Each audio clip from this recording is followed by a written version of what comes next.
أعوذ بالله من الشيطان الرجيم بسم اللہ الرحمن الرحیم۔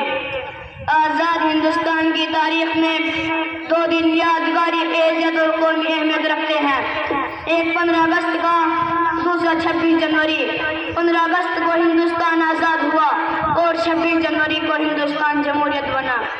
آج 15 اگست ہے ہندوستان کی آزادی کی سالگرہ۔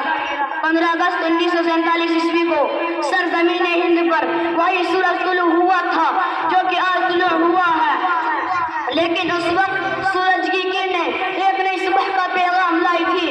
صبح وہی صبح تھی جس کے ظہور سے غلامی کی رات کا دیر ختم ہوا جو 150 برس طویل مدت پر محیط تھا۔ اسی رات تہذیب کے خود ساختہ گورے ٹھیکیداروں کو ہم نے پھول سے معشوم شہزادوں کا خون پیتے دیکھا۔ اسی رات بیٹوں کا سر کاٹ کر دشت میں سجا کر باپ کے سامنے پیش کیا گیا۔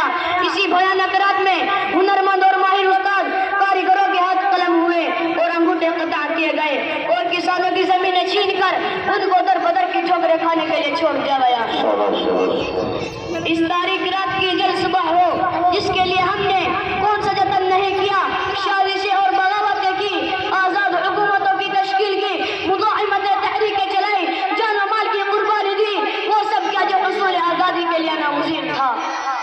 اسی رات لیکن جب اس بھیانک رات کی صبح ہوئی تو جس خون نے جلیانوالہ باغ کی مٹی کو شفقت کی سرخی سے ہم عینا کر دیا تھا، اس کی لالی رخصت ہو چکی تھی، وطن کا اتحاد پارا پارا تھا، امن و سکون غارت ہو چکا تھا، گلشن تاراز تھا، پھولوں کی پتی اور پنکھڑیاں بگڑی تھی اور بلبلیں کہیں دکھائی نہیں دیتی تھی۔ یہ بات انسانی فطرت کے خلاف نہیں کہ اگر جنگ آزادی کے فائدوں سے لوگ محروم رہے تو ان کے دل اطمینان اور قلبی سکون چاہتے رہتے ہیں اور دور غلامی کو یاد کر کے ان کی آہیں بھرنے لگتی ہے۔ اس دور کو اطمینان و فراغت اور خوشحالی کا تصور ان کو تڑپا دیتا ہے۔ اس آزادی کے بعد کے انتشار و اضطراب سے ہزاروں درجے بہتر سمجھنے لگتے ہیں، لیکن ایسے لوگ وہ ہوتے ہیں جن کو آزادی سے کوئی وابستگی نہیں ہوتی۔ وہ خود تو ہاتھ ہلانا نہیں چاہتے لیکن چاہتے ہیں کہ سب کچھ حکومت کرتے، پھر جب ان کے بے عملی کے نتائج ان کے سامنے آتے ہیں تو حکومت اور زمانہ حذف تنقید بناتا ہے۔ میں اس شعر کے ساتھ اپنی تقریر کو ختم کرتا ہوں۔ جب گلشتہ کو خون کی ضرورت پڑی تو سب سے پہلے ہماری ہی گردن کٹی۔